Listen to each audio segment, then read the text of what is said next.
Hi, welcome to my take on some of the IFR regulations. We'll be going over the PTS Section 2 for Instrument Instructor, Task Charlie, IFR regulations. I'm Gerald Campbell, and this is AVIA 423 Liberty University.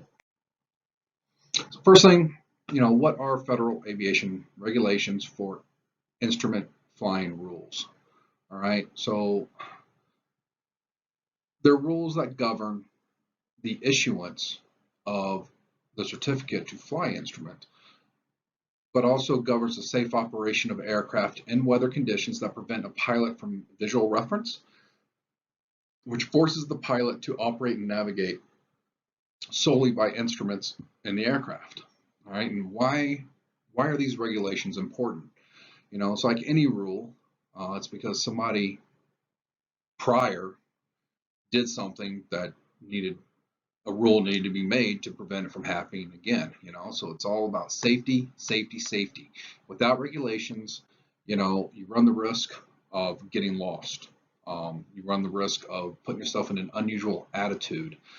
You get disoriented up in the clouds, when you don't have visual reference to navigate with. And ultimately, the worst case scenario is a lethal consequence.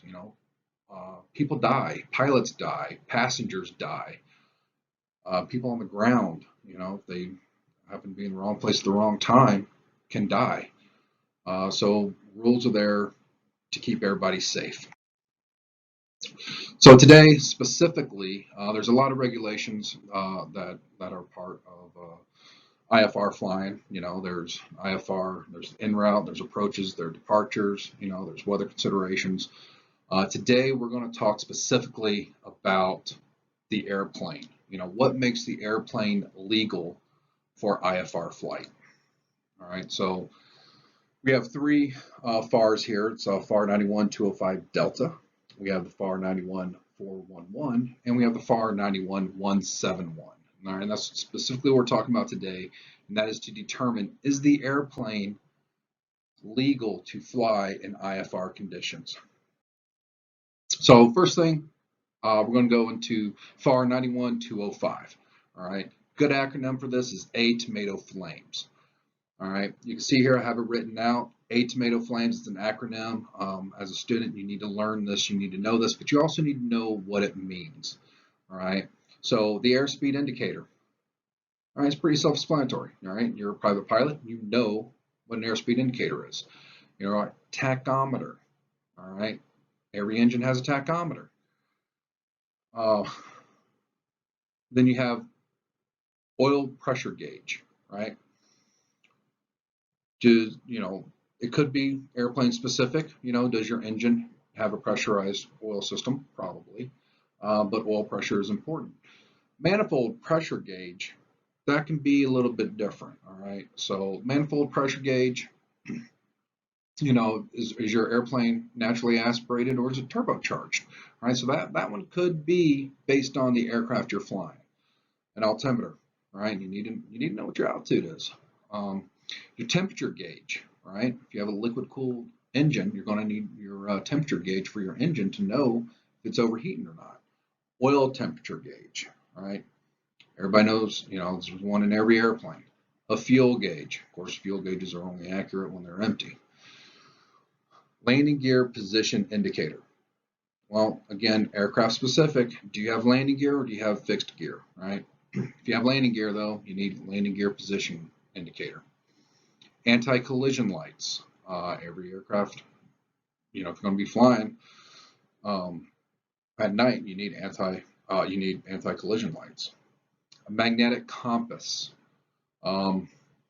I have seen aircraft with like G1000 that doesn't necessarily have a magnetic compass, but they have other things built into the system. So if your aircraft, you're flying a standard six-pack, you have to have a magnetic compass. So that can be aircraft specific, but most aircraft do have a magnetic compass somewhere.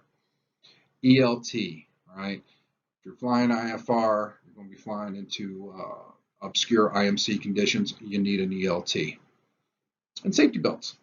Safety first, all right? You got to have your seat belts on. So FAR 91-205, it lists out what equipment you need in order to fly in IFR conditions, whether it's training or actual IMC. You still need to have all the appropriate equipment for a legal aircraft. So then you look at the inspections, right? You're going to look at the maintenance logbook, right? And you're going to find these inspections under FAR 91411 for for the most part, at least for what we're known for IFR, right? So your altimeter and your static inspection is required for IFR. They have to be done every 24 months. You need to make sure that those have been inspected by an appropriate and signed off in the logbook as being inspected. The rest of the annual, that's every aircraft, VOR, every 30 days, but we'll get into that here in a minute. Your 100-hour progressive inspection.